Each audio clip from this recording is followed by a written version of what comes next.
Hey everyone! In this video, I'm going to show you how to enable or show the pivot table editor in Google Sheets so you can get back to analyzing your data without any frustration. First, select your pivot table. The most common reason the pivot table editor disappears is simply because you've clicked outside of the table area.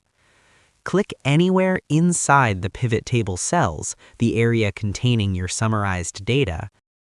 In the 2026 Google Sheets interface, the editor is context sensitive.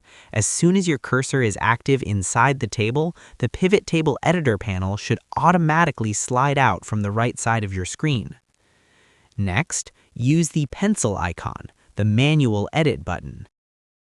If simply clicking the table doesn't bring the sidebar back, you need to use the manual override. This happens most often if you have previously clicked the X on the editor to close it manually during your session. Look at the very bottom left corner of the pivot table itself. You will see a small floating button that looks like a pencil.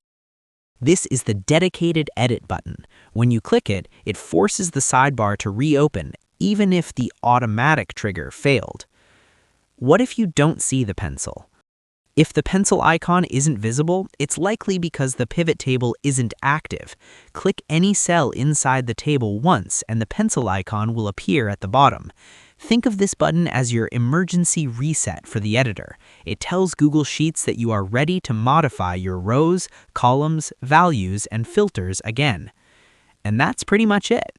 To show the pivot table editor in 2026, simply click anywhere inside your pivot table. If it stays hidden, click the Edit Pencil icon at the bottom of the table.